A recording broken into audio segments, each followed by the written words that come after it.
2, 0, 3. De quoi je parle? Tokyo Revengers! Donc, bienvenue tout le monde sur la chaîne de Perspective Animée. On est toute une famille, c'est la première fois que vous êtes là. Prenez une chaise, asseyez-vous, c'est un repas familial. On est tous là ensemble, on se tient par la main et on fait nos prières au grand Dieu.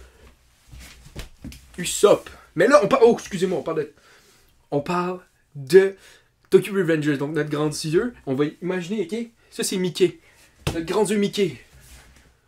Ok, donc, re-bienvenue sur la chaîne. On va parler de Tokyo Revengers, le 203. Donc, le chapitre a eu, tu sais, en tant que tel, si tu regardes juste les actions qu'il y a eu, il n'y a pas eu grand chose, mais émotionnellement parlant, il y en a eu assez. Il y en a eu beaucoup. C'est un bon chapitre. J'ai vraiment apprécié. Je sais pas pour vous, moi, j'ai adoré. Moi, personnellement, ok, ça fait une semaine que j'ai pour la première fois rencontré Tokyo Revengers. Depuis, je suis à jour, donc je pense que j'ai aimé ça. Et je trouvais que le 202, c'est un bon cliffhanger. Mettons que je me suis tapé les 200 chapitres dessus, puis les arrive, c'est comme... Ok, c'est là que tu me laisses, c'est moi que tu me laisses. T'as-tu planifié ça? Toi, sincèrement, je me pose la question, parce que l'anime vient de sortir. Y a-tu planifié comme, dans le manga, on va avoir un cliffhanger, que le monde lise l'anime, ils regardent l'anime, ils partent sur le manga, puis ils sont comme, voyons donc. C'était à se poser la question. Mais, dans le fond, on sait bien que Takemichi se fait par Mickey. Je sais que je viens de dire que Mickey, c'était le dieu de Tokyo Revengers, mais le vieux Mickey, celui avec les cheveux longs qui est une bonne personne, pas celui qui a été corrompu parce que il a laissé tous ses amis avoir une belle vie. Donc là, on voit que il a tiré Takemichi. Takemichi, il dit « Je vais te sauver, Mickey! » Je sais pas, ça sonne comme un film de Disney. À chaque fois, dès qu'il Mickey, « Je vais te sauver, Mickey Mouse! » Juste tout ça, toute la scène perd l'air. Juste un gars qui se fait tirer, genre « Pa, pa, pa, pa! » Et il saigne, il se retourne et fait « Je vais te sauver, Mickey Mouse! » Mais ça perd toute crédibilité. Donc, exactement, il va sauver Mickey. Mickey comme « Non! Je voulais pas te voir parce que j'allais te flinguer. » Une belle rationnelle. Moi, je vous dis tout le temps, voyez pas vos amis parce que ça se peut que vous les tirez. Mais après, il monte en haut, ok? Puis il va sur le toit, puis Mickey est comme « Je vais sauter. » Ok? Et il saute. Dans le fond, on le voit par rapport à ça, c'est... son but, c'était de sauter. Son but, c'est de prendre une pause de la vie indéfiniment, mettons. Et rendu là, on voit avec son frère, on voit avec Baji, puis on voit toutes ces choses-là. Puis on le voit avec Tokyo Magic Gang. On voit la perposition de lui jeune puis lui vieux. Et il y a un sourire, il dit faisons-le les gars, comme pour revenir à son passé avec le Tokyo Magic Gang. Puis il saute, ok, puis on dit comme ouh. Puis c'est là que tu vois son bras droit qui est en bas qui fait comme Mickey. Celui qui a les deux cicatrices là. Je me pose comment t'as deux cicatrices ici? Genre, j'espère qu'on va revenir dans le temps puis qu'on va réussir à voir comment il y a eu ces cicatrices parce que j'ai trop de questions. J'en ai trop de questions pour un seul corps. J'ai juste des questions. Des questions qui me sortent par les oreilles sur ceci-là. Comment t'arrives deux exactement pareil? Ça veut dire que c'est quelqu'un qui avait, mettons, des griffes. T'as-tu eu une bagarre avec Wolverine? Puis enlevé sa griffe du milieu puis il chouc? Je sais pas. Moi, je dirais juste, tout est possible. Tout est possible. Donc ça va être à voir. Mais bref, revenons à Mickey. Mickey est comme oui, c'est un manège! Puis Takemichi, il pogne par le bras puis il le retient. Comment il a trouvé la force en ayant fait tirer? C'est un manga. C'est un manga. Je pense que c'est comme ça la force. Il faut le décrire de même.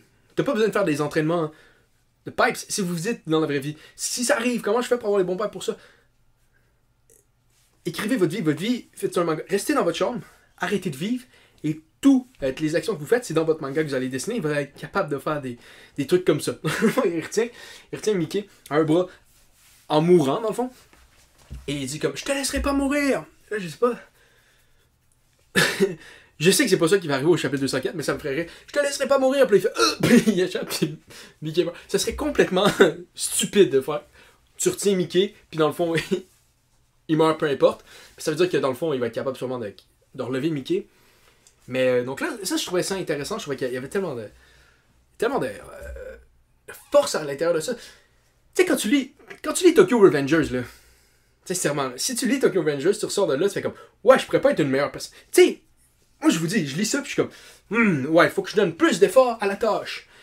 Donc, je trouve ça super le fun pour ce genre de truc-là, Tokyo Revengers. C'est ça qui le lève. Et là, je me pose des questions par rapport au futur de la série, parce que là, il vient de le sauver dans le présent. Mais est-ce qu'il va revenir dans le passé pour essayer de sauver Mickey? Sûrement, c'est un peu ça le concept à date de Tokyo Revengers, mais je me demande comment il va y arriver.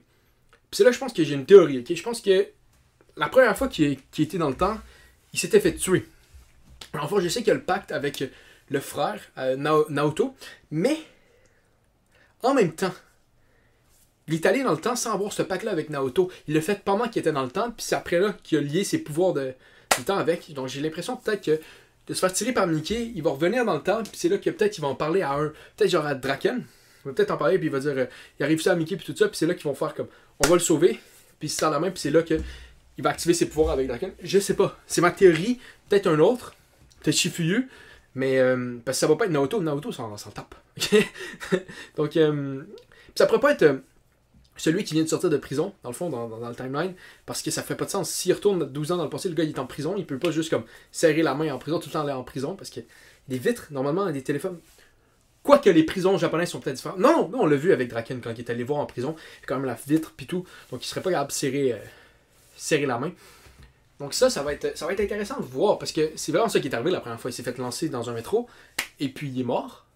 En mourant, il a pu revenir dans le temps. Donc ça va être intéressant de voir ça là-dessus. Ouais, ça va vraiment... ça va être intéressant de voir avec qui il va faire le lien, parce que d'après moi, il va retourner dans le temps. Il peut pas sauver Mickey comme ça. Il peut pas juste comme le sauver dans ce temps-là. Il est un peu perdu, Mickey, à ce point-là. Il a tué beaucoup de monde et tout. Puis il mérite-il d'être sauvé à ce point-là de sa vie? Non, pas vraiment. Okay. Mais dans le passé, oui. Dans le passé, oui, il mérite. C'est sûr qu'il aurait peut-être faire un pacte avec Mickey pour revenir dans le temps, mais mettons que ça ferait que Mickey a les souvenirs de toutes les branches parallèles du temps, puis ça, c'est pas nécessairement un bon point si tu veux le sauver, parce que là, il va se rappeler toutes les choses horribles qu'il a faites. Et même si tu le sauves, il va partir dans une spirale quand son esprit comme revient en tant que tel. Donc, ouais, je trouve que ça va être intéressant de voir où Tokyo Revengers s'en va avec ça. Donc, si vous avez aimé la vidéo et que vous voulez continuer à voir des Tokyo Revengers, parlez-moi-en dans les commentaires. On peut avoir des discussions par rapport à ça. Et si vous avez aimé la vidéo, likez-la. Si vous avez détesté la vidéo, likez-la ironiquement.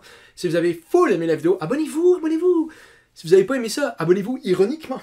Donc, mettez un commentaire comme quoi on est exceptionnel. Dites comme, t'es le meilleur.